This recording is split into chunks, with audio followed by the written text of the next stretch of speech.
Well, look around, bro. This is zombie land. The honourable member for Caribou Prince George. Thank you, Mr. Speaker. I'll be splitting my time 3 ways.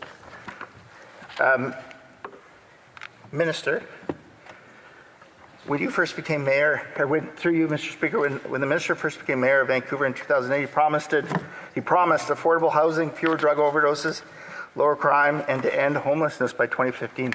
How'd that work out? The honourable minister. Thank you, Mr. Chair, and to the member opposite. Well, when I first became mayor, it was a Conservative federal government, and for 7 years, it was all but impossible to get any investment from the federal government on homelessness, affordable housing, and we fought the federal government at the time. The honourable member. For the last 10 years, the Liberal government has been in power. Overdose is the leading cause of death for youth aged 10 to 18 in our province. So, Minister's thoughts on that. Meet Gregor Robertson, who was just handpicked by Mark Carney to run for the Liberals in Vancouver, Fraserview, South Burnaby. As mayor of Vancouver, Robertson supported the decriminalization of drugs and oversaw a 600% rise in overdoses in his city. He then called to outsource this disaster to the entire province, claiming it would be life-saving. When the province gave in to Robertson's demands, nearly 5,000 people died of overdoses across BC over the next 2 years. But helping more people die of drug overdoses isn't Robertson's only accomplishment. When he entered office, the average home price in Vancouver was a little over $800,000. By the time he left, it was over $2.3 million. Gang, what's up? We're gonna kick it off here with Pierre Poilievre being asked a question by Rebel News. Score Rebel News, man. Subscribe to their channel. Rebel News is amazing. Hey, that's something everyone can enjoy. Hi there, Ezra Levant from Rebel News. Thanks for having me. Thank you. Back in May, Gregor Robertson, Mark Carney's housing minister, was asked if he wanted the price of housing to come down. And he said no. How do you balance reducing the cost of housing for young families, but also protecting what may be the only nest egg for some seniors and boomers? Where do you draw the balance? How would you like to see pricing actually look for the average home in Toronto or Vancouver? So, first of all, I just think we need to acknowledge that it is incredible that Mark Carney would pick Gregor Robertson as his housing minister after that. When he was the mayor, Vancouver's housing costs went up by 150%, driven almost entirely by municipal taxes. So the guy who created the worst housing market in North America, forget Canada, by far the most expensive housing market in North America, more expensive than New York City, Los Angeles, Chicago. Carney says that's exactly who we need in charge of housing. Talk about failing up. So the first thing that would be different is I would have never named someone like Gregor Robertson. He is the exact epitome of everything wrong with housing in Canada today. As for your question about balancing keeping home prices up versus them coming down, look, the money from a home today does not go to the buyer, the seller, or the builder. It goes to the government. We have to, it's like today, right now, the housing costs are too low for builders to build and too high for buyers to buy. And you would say, well, how could it be both of those things? Well, because the lion's share is going to the government. It doesn't go to these guys. The guys who swing the hammers back here, they're not getting the money. The money is going to government bureaucrats, municipally, provincially, and federally. And what I'm saying is, let's cut the government cost out of housing. Get rid of the sales tax, cut the development charges in half, speed up the permits, zero tax on reinvested gains.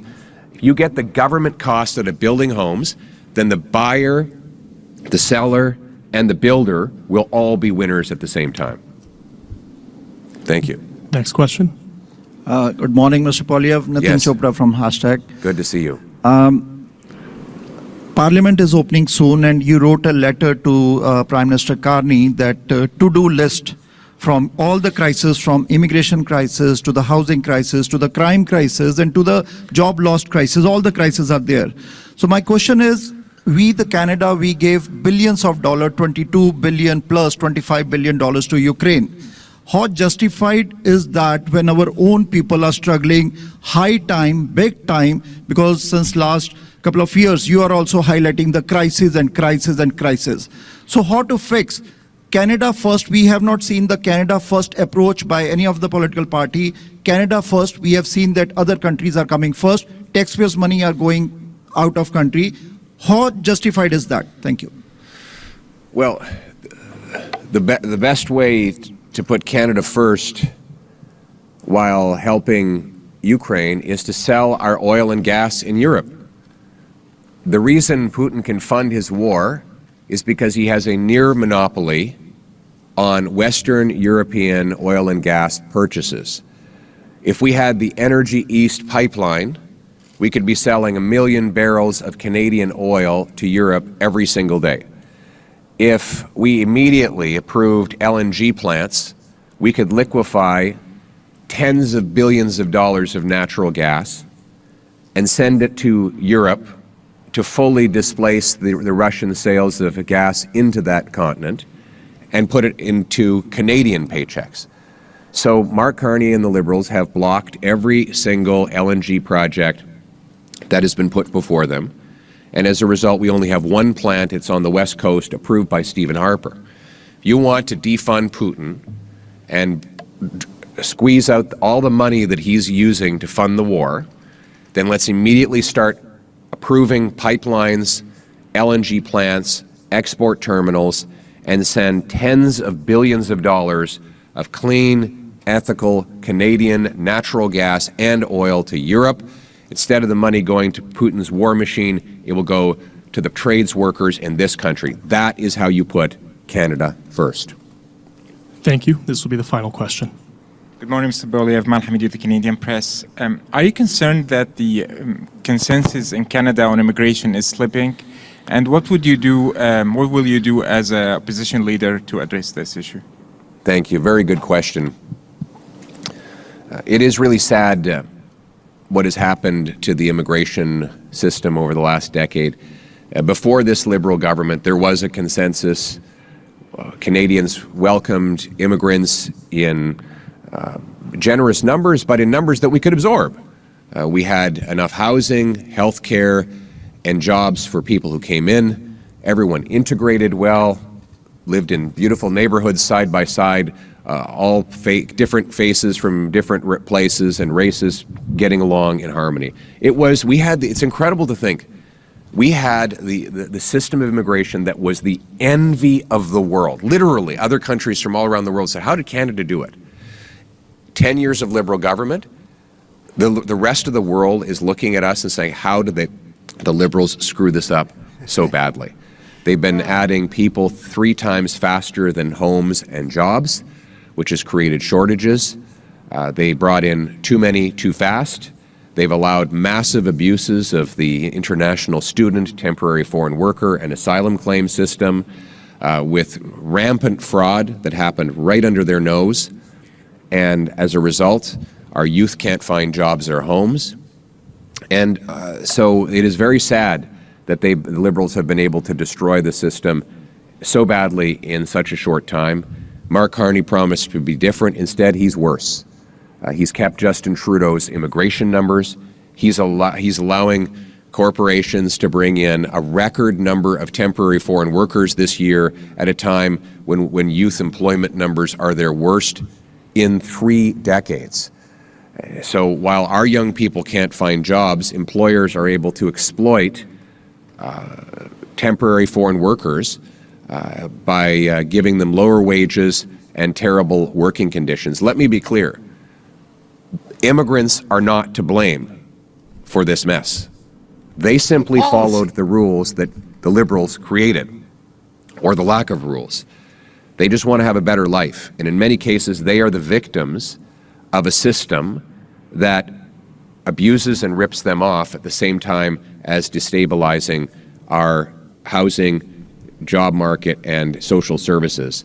So the blame does not rest with immigrants or with the broader Canadian population. It is 100% the result of reckless and irresponsible Liberal decisions. Our approach will be to end the temporary foreign worker program so that Canadian jobs go to Canadian workers, to bring the numbers down, bring in the right numbers and the right people to fill jobs we actually need to have filled, for which there are no Canadians, to keep criminals out of this country by having stronger security standards at our borders, and always and everywhere to put Canada first in all of our immigration decisions. Thank you. Thank you. That right. concludes Thank today's you. press conference. All right, gang, we'll flip into something else. I think we've got something very interesting to watch right now. Stay tuned. Oh, yeah.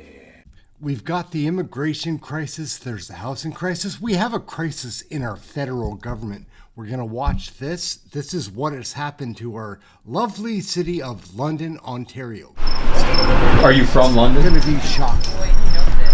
I was born in London, buddy. What should we know about the city? It sucks. It's totally changed in, I'm going to say, 15 years. Why is that? Crystal, it's totally changed. I've had a guy come at me with it, and the cops were right there. They just let him poke, and away he went. And I'm going, I hope you die, mother. London, Ontario has descended from Canada's music capital into a zombie city.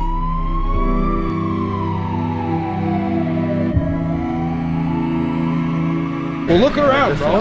This is zombie land. How did this happen? We went to find out. We ended up here only because our readers told us to. And upon entering the city, the story became obvious.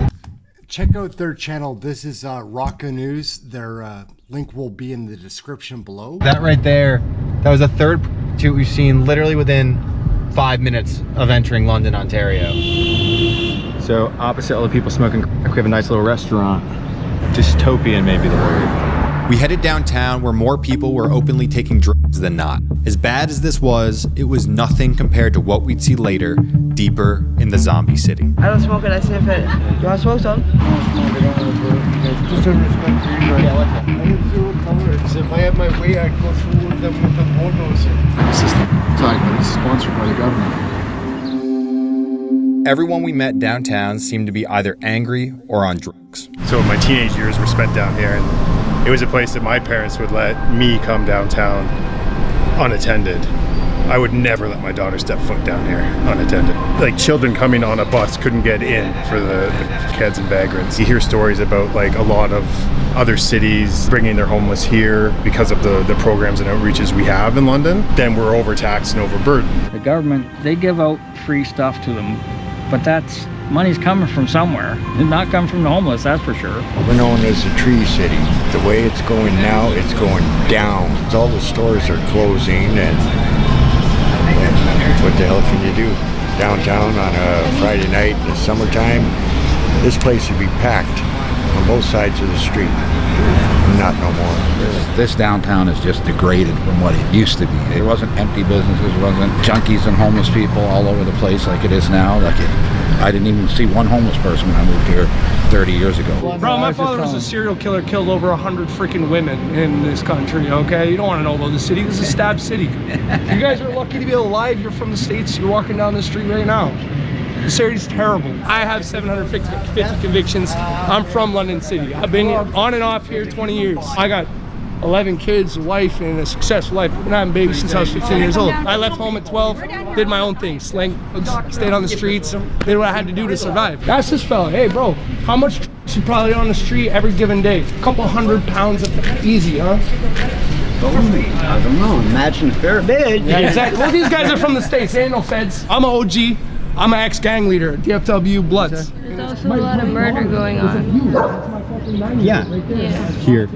Of course there and is. is a higher function. Why? I don't know. Well, I know why. Illuminati are here. Well, look around, bro. This is zombie land. Everybody's either addicted to meth or slinging it. Is the big Yeah, and drug they or got, fat? there's a news article out right now Actually, about them well, doing it. You want to call them, some people call them medicines. It's unethical. It actually expands the mind.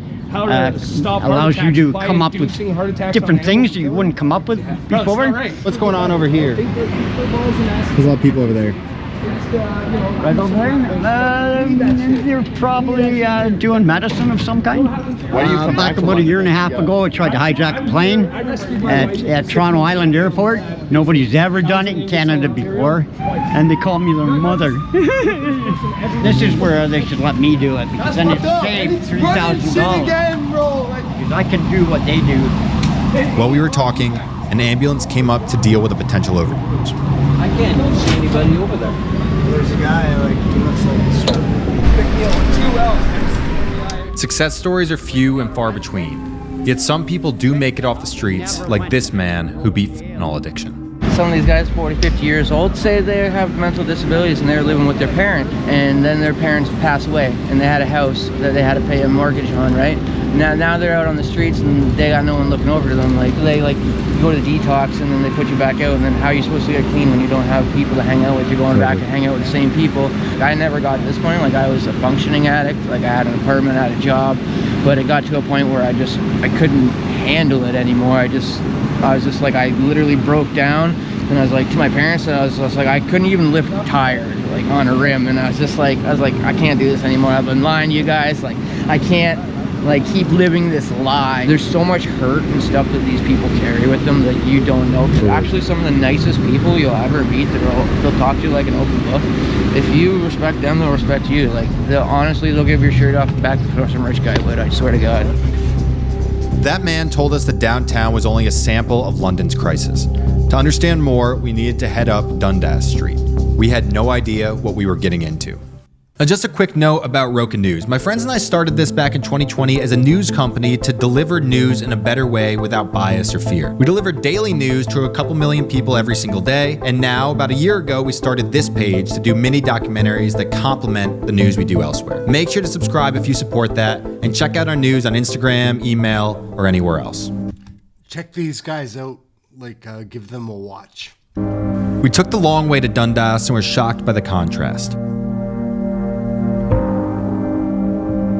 These parts of London were beautiful, the opposite of downtown. When we reached Dundas, everything changed. Yo, boy, good man, but all my friends are dead.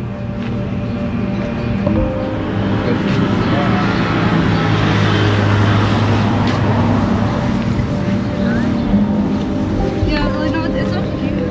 I'm just probably not gonna need it. Hey bro, excuse me. Hey, we're here from the States. Can you tell us anything about the city of London? A lot of drugs. Do you think it's worse here in London than other cities? Oh yeah. Can I ask, how long have you been homeless? To be honest, I was just doing all my laundry. I live on the other side of the city. I've been off the streets for 7 months now. Oh, good for you, man. Yeah.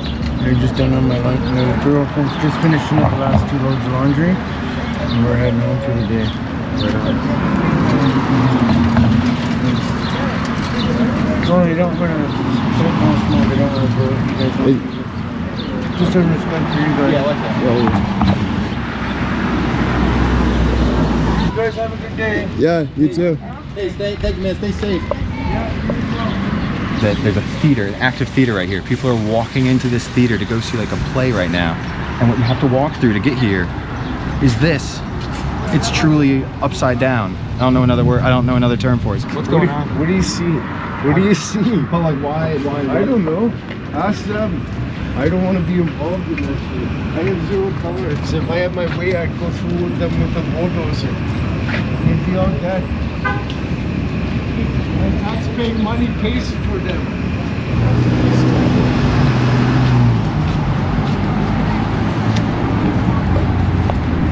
This shit doesn't happen on mistake. This doesn't happen by mistake. Oh, it's... Basket full of kittens. Are you joking? So man, you say you're from here? You're from London? I'm from London. This is my block. You're from London. Yeah, I know I'm not from London, but this is my block for 21 years. What are the big drugs around right now? I do. Let's go. Why you guys want to do some drugs? Because when you're getting ripped off. How do you know? How do you know you're getting ripped off with that? I don't know. You're not supposed to say it loud because it's only a little bit, bro. The f is that? How much you pay for it? Nothing. You want it? I'm okay. I'm sure. I just put it in my car. I don't think you want it. Yeah, you're very generous. I don't smoke it. I sniff it. I do actually have a from my house. I have one. How old were you when you first tried? Like 17. I'm 32 now. Have you been doing it the whole 15 years? Did you ever go sober? On and off, on and off. I've been sober. You know, I've been to rehab and all that. If you want to chill, you want to smoke some, I don't smoke it. Cool. You want to smoke some? Oh, we may swing back. We gotta go see the city before it gets dark out. We may swing back. Okay, it's nice right now. It is nice. Nice view of the sun. Yeah, make your way back. By the time you get back, you'll probably have. I got one at home you guys can share. Thank you. Great news, great news. Don't do drugs, because once you touch them, that's it. You're hooked. Back in the day, I was on, and I lost everything, including my home. You lose your apartment, you end up on the streets. That's as low as you can feel. So when people are coming up to you saying, hey, try this, this will make you feel good. You're down in the dumps, you're gonna try it to feel good. And then it's got you. My grandchildren are up in my apartment right now. Why? Because I don't want them to see this. One side says this situation is the result of a housing crisis, and many locals blame Farhi, a local real estate investor, for snapping up property and driving up rents. Others blame the government specifically, whose policy is to provide needles and other paraphernalia for drug users. Hey, how you doing? Do you volunteer around here? Just on my own. On your own? Yeah, I'm just a high school teacher. Yeah, no. Okay, so what motivates you? You just have to look around and find the motivation. It's not right what we're doing to these people. It's just not right. It's like assisted suicide, but it's sponsored by the government. It's just cheaper to keep them here than to use in hospitals. I mean, they shouldn't be here. They should be cared for. So why did? Yeah, absolutely. We're killing them with kindness, but that kindness is just turned into sort of, I don't know, an endless. It's just, it doesn't end. Everywhere you look, everywhere you turn, you see drugs. So I think that they got to start with that. They got to start recriminalizing drugs. Not the people, but the people who sell the drugs. They have to have tighter controls on getting the drugs here. You take someone in, you give them a ticket. Yeah, big enough too. And then you put them in a filled jail and you bring them back out here and you have given them no, support. They wake up to the same. Here you go, sir. Oh, I'm dying. Can I get another one if I drink this one real fast? Yeah, you certainly can. So I'm going to just squeeze it to pound it back. Okay. Sounds like a good. Thank you. That sounds great. You want some water? Are you donating water? Yeah. Well, that's very sweet. What kind of water is this? It's spring water. Cold. Like selection spring water, right? Here you want, yeah. What else do you have? Just the water. Peanuts. I thought you put your thing. I don't have peanuts. Yeah, they wake up to the same thing. Like when you go home and you say you go to a wedding or you go to the bar, you wake up and you're hungover. But you get up and you get going because you got a wife, kids, friends, school, life. They get up and they just see the same thing. And it's hard not to, reuse. It really is. These are people. Like when it gets dark, you'll see women, usually women, and men, sometimes men in wheelchairs, and they're missing feet. Like think about that. Like people are missing feet in wheelchairs and there's no washrooms. No one notices that. Just a block away, a beautiful neighborhood was left to pick up the needles. They're not going to come, and there's kids playing there right now. Like, I have no option but to do that. I mean, it's a beautiful park. Yeah, Families it's a out. beautiful park, but then it mixes in with everything on Dundas there. This is why I'm moving to a small town. You're moving away. Oh, I'm moving away. I'm taking my son back there. He's 5. Like, he shouldn't have to see stuff like this. This lady is not alone. White Canadians have been leaving London in droves while immigrants move in. In the decade of 2021, the city's population grew by 16%. The South Asian, Middle Eastern, and African populations each tripled, while the white population shrank by 10,000. Years ago, we used to have a huge hospital up near Oxford and Highbury. They closed that down. That was a long time ago. Unfortunately, that was just kind of put into the wild. The increase in volume, what was happening is a lot of other cities were sending that issue here. A lot of people, not necessarily from this community, were now all of a sudden just kind of being dumped in our lap, and it just kind of took off from there a little bit. This is gonna sound awful, but we've pretty much kind of been a doormat for the city for those issues that you're driving by and seeing and stuff like that. At the end of the day, it's not a district problem, it's not a community problem, it's a city problem, and we're all part of that city. So, are you from London? I was born in London, buddy. What should we know about the city? It sucks. It's totally changed in, I'm gonna say, 15 years. Why is that? Crystal, it's totally changed. I drink beer though. If I had a new mayor and a new prime minister, maybe something would get done. I had a heart attack a month ago, right? And I don't know if you know, but you lose a third of your body functions. It's not good.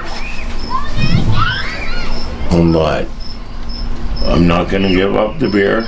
I'm not gonna give up my cigarettes. If I die, I die. But this government has to be changed. And there's only one change to it, is get rid of them all. You're not gonna say anything, because they'll vandalize your house. And we've had people try to break in the back door. I'm not doing it. I'm too old to wrestle. Excuse me. I'm a 30-year-old guy, right? Because if I do, I'm gonna take a baseball bat to him, and he's gonna be gone.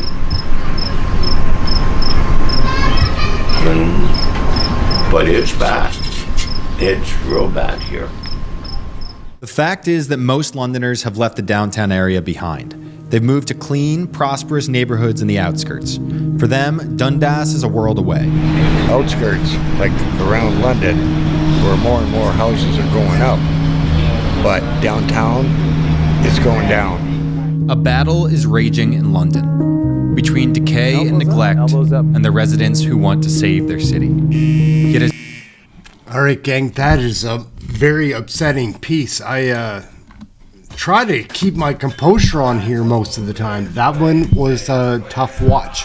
Aaron here, Kennedy and Looney. Times are tough in Canada. We covered Canadian federal politics right here. That's it. Like, share, subscribe. Get you in the next video. That's hard to watch.